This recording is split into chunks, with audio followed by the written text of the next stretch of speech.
Nous, c'est Hubert et Léa. Cette année, on a choisi de partir faire un tour un peu spécial avec nos vélos et notre bateau.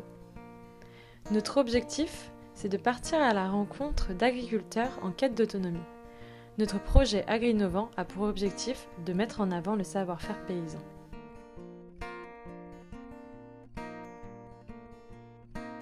Cette fois-ci, on a posé l'ancre dans le golfe du Morbihan pour partir découvrir la ferme de Trévéraud à Céron.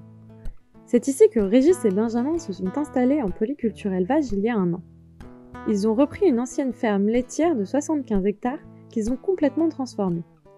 Leur système de production est divisé en différents ateliers complémentaires, ce qui nous a beaucoup intéressés. L'atelier principal se consacre aux productions végétales pour l'alimentation humaine. On y retrouve des céréales, des oléagineux, des légumes secs, des pommes de terre. Ils consacrent 50 hectares chaque année pour ces cultures.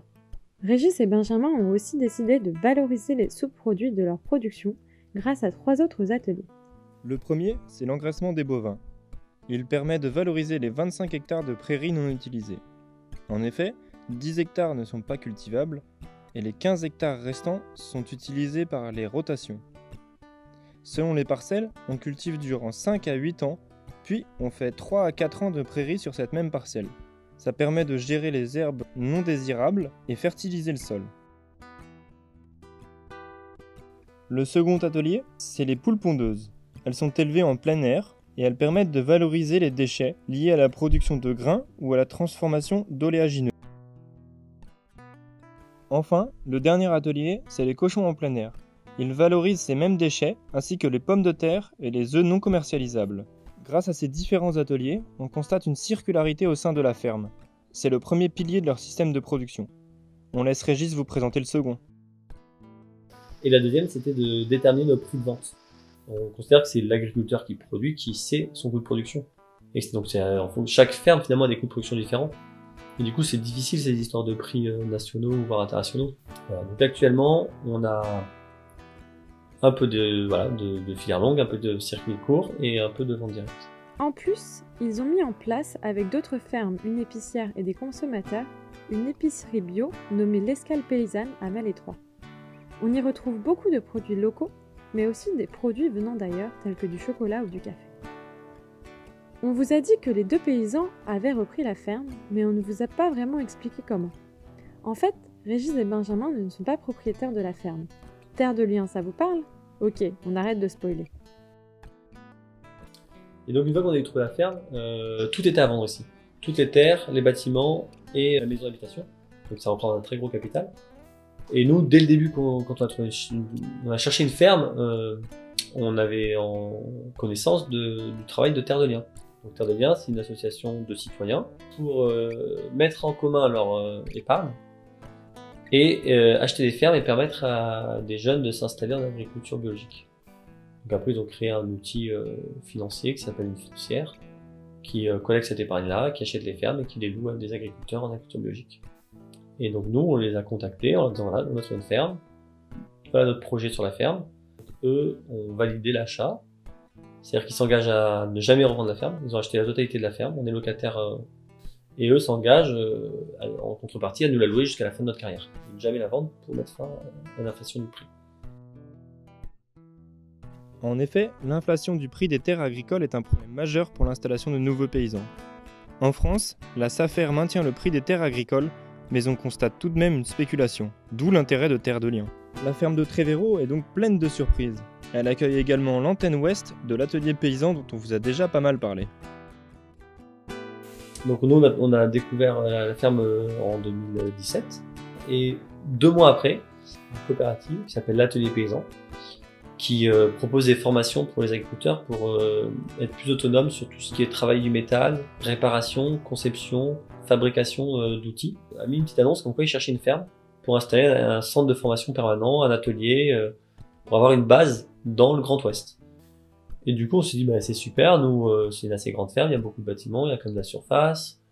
Et puis on s'est dit ça serait super aussi d'avoir l'atelier paysan sur notre ferme, et puis participer à cette dynamique qui permet aussi d'installer des gens, d'autonomiser notre paysans.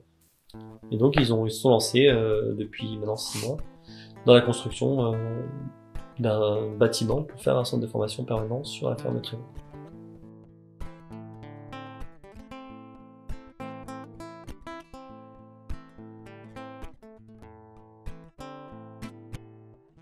Via cette collaboration, on retrouve pas mal d'outils autoconstruits sur la ferme, triangles d'attelage, cabanes à cochons, etc. Ils travaillent aussi ensemble sur les plans d'un poulailler mobile. Mais en attendant que ce projet aboutisse, Régis et Benjamin ont acheté 2 poulaillers mobiles allemands pouvant accueillir 225 poules chacun. Ces poulaillers s'ouvrent automatiquement le matin et se ferment le soir. Toutes les semaines, les poulaillers sont déplacés pour que les poules aient tous les jours accès à de l'herbe fraîche. Mais d'où est venue cette idée ? Les poules pondeuses, nous on a fait le choix de les élever dans des poulaillers mobiles. Ce choix-là, on l'a fait parce que le constat qu'on avait, c'était que les poules dans les poulaillers qui sont des bâtiments fixes, très rapidement, il n'y a plus du tout d'herbe autour du poulailler. Ça devient de la boue. Elles font même crever l'herbe tellement elles grattent. Et puis par contre, il peut y avoir d'herbe plus loin, mais elles vont moins y aller ou pas toutes. Et du coup, elles finissent par manger plus que des céréales dans les alimentateurs qu'on leur donne, que de l'aliment. On s'est dit, pourquoi la logique qui a été appliquée aux vaches, de dire, des fois, c'est pas grave de produire moins, mais si l'alimentation est plus économique, donc le pâturage, c'est-à-dire que l'animal aille lui-même chercher sa nourriture, pourquoi ça s'appliquerait pas à des poules pondeuses ? Pour que les poules mangent le moins d'aliments et qu'elles puissent pâturer le plus, vu que quand elles sont dans un bâtiment fixe, ça marche pas, on s'est dit, il faut les déplacer à chaque fois dans un nouvel endroit, pour qu'elles aient tout le temps de l'herbe à pâturer, tout le temps des insectes à trouver. On fait du pâturage tournant de poules. Ces poulaillers sont installés dans un grand verger de 2,5 hectares.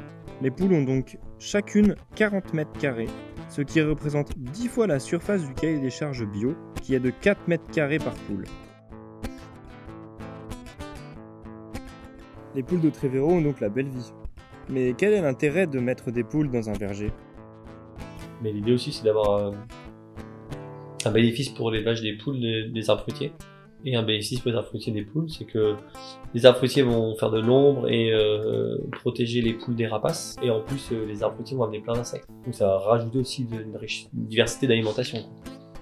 Et vice versa, si tu as des poules sous tes vergers, au moment où la pomme tombe au sol, les poules mangent la pomme, mangent le verre, et progressivement font baisser la pression en insectes. Donc on trouve que les arbres fruitiers et les poules, ça les vit ensemble.